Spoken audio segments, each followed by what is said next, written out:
It was originally designed to keep Florida's best and brightest students in the state, attending universities like UF and FSU, but new changes to the scholarship program could close the books for some students hoping to move on to higher education.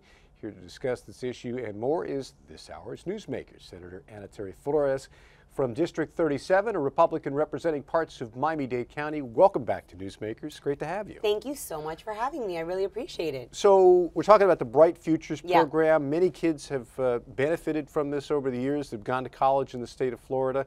What type of changes and why does it need reform? So Bright Futures is really one of the state's amazing success stories. Over 1.5 million students have received a scholarship program since its inception in 1997. What happened is that it kind of became a victim of its own success.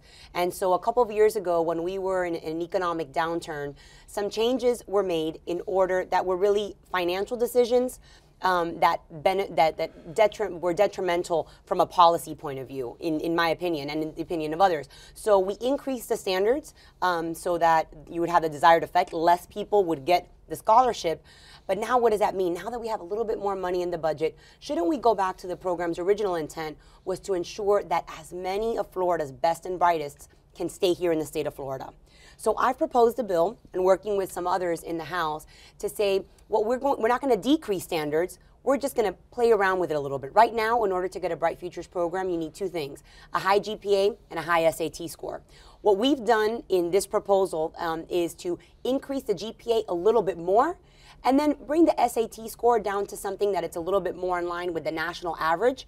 And if we do that, we think that not only are more students going to be able to get this scholarship, but that ultimately more of our best and brightest will stay here in Florida. You talk about 1.5 million kids that have benefited from this program since its inception. Its studies show that since the qualifications have been raised a little bit, that minority students are being disqualified by these requirements. Twice as many black students, 47% more Hispanic students. Yeah, that was really one of the unfortunate results of changing and increasing the standards. And that was the reason why I really wanted to get involved. Because as someone from Miami, as someone Florida International University is in my district. It is the largest institution in the country serving Hispanic students. We also have so many of our historically black colleges, be it a state college like FAMU or some of the private colleges. And what we were seeing is that those minority students were the most being impacted by the change in standards. So we've come up with a way that I don't think is going to, it's not decreasing standards. What we found is that minority students still do incredibly well when it comes to their GPA. And I think I attribute that partly to the last 10 years of incredible education reforms that we've had here in the state of Florida.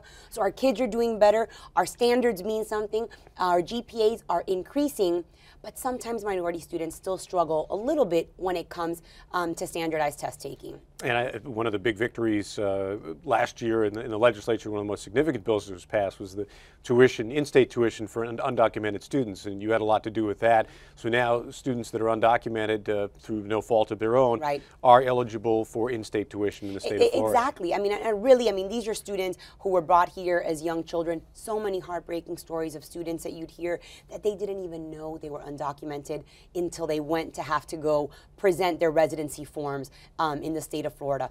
I mean, and many students who were valedictorians, top of their class, and then couldn't afford to go to college.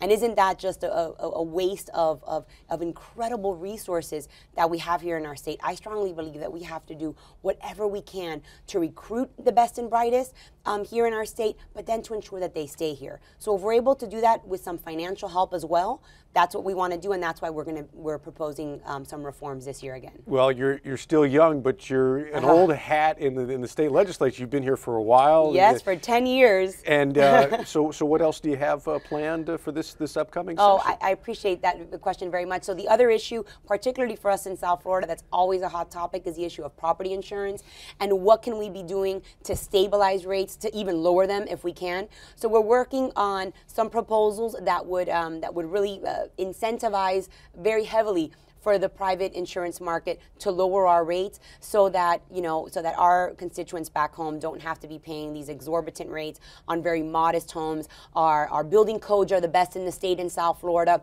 That should mean something. And so we're going to be working very strongly this year to really try and stabilize and hopefully even lower property insurance rates. Well, it sounds like you got a lot of work ahead for this session in 2015. Senator Anitere Flores, always great to have you here on Newsmakers. It is always a pleasure. Thank you so much. And thanks for being with us, and thank you for watching from Tallahassee. I'm Phil Lansman.